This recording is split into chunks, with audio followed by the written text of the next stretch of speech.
आर्यन एक साधारण middle class लड़का था। बचपन में ही उसके माता पिता गुजर चुके थे, इस दुनिया में मेरा अपना कोई नहीं है। इसलिए वह अकेला बड़ा हुआ। बाहर से शांत और मासूम दिखने वाला आर्यन अंदर से बहुत चालाक था।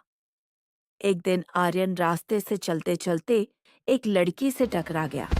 उसका नाम सान्या था। सान्या एक बहुत अमीर बिजनेसमैन की इकलौती बेटी थी। टकराने के बाद दोनों की दोस्ती हो जाती है। जैसे जैसे टाइम बीतता गया, धीरे धीरे दोनों करीब आए और प्यार में पड़ गए। तुम्हारे साथ रहकर बहुत अच्छा लगता है। मुझे भी।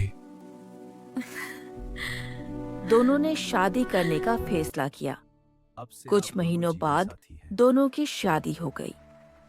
शादी के बाद वे शहर के एक सुंदर फ्लैट में रहने लगे। ये घर नहीं, हमारी नई दुनिया है। सब कुछ बिल्कुल परफेक्ट लग रहा था, लेकिन आर्यन के मन में प्यार नहीं, बल्कि लालच था। वह सान्या की करोड़ों की प्रॉपर्टी हासिल करना चाहता था। एक रात आर्यन ऑफिस में था, तभी अचानक उसके फ्लैट में आग लग गई। पड़ोसियों ने फायर ब्रिगेड को बुलाया। पूरा घर जल चुका था। जब आर्यन अस्पताल पहुंचा तो उसे बताया गया, तुम्हारी पत्नी नहीं बच सकी।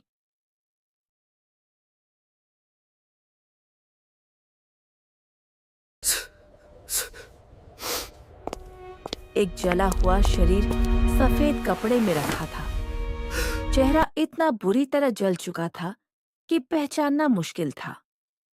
आर्यन जोर जोर से रोने का नाटक करने लगा।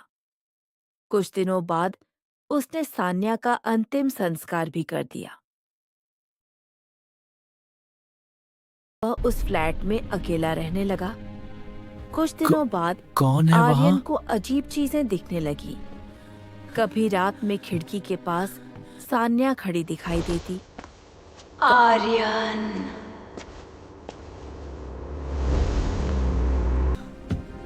कभी किचन में सान्या खड़ी दिखाई देती। बेडरूम के शीशे में उसका चेहरा दिखता।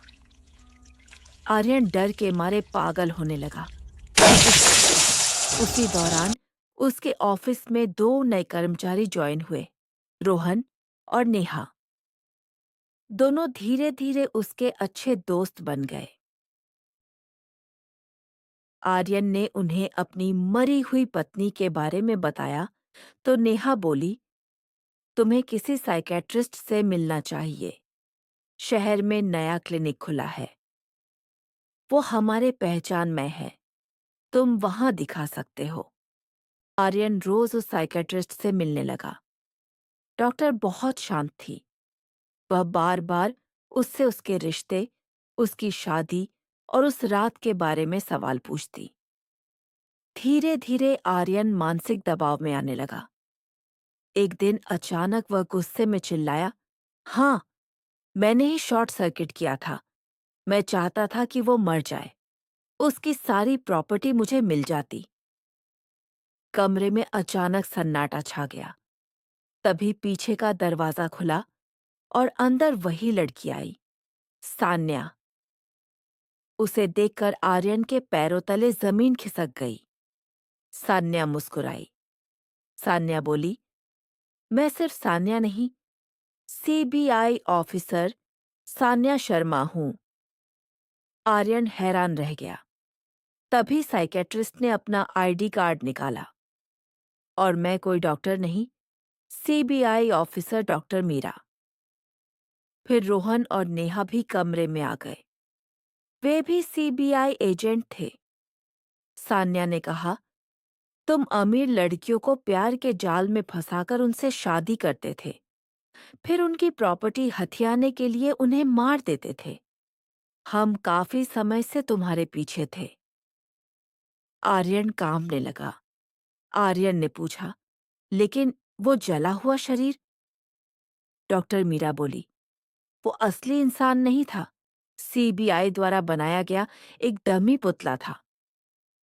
सान्या ने आगे कहा, हम तुम्हारा सच तुम्हारे मुंह से कहलवाना चाहते थे और तुम फंस गए। कुछ ही देर में पुलिस आर्यन को हथकड़ी लगाकर ले गई।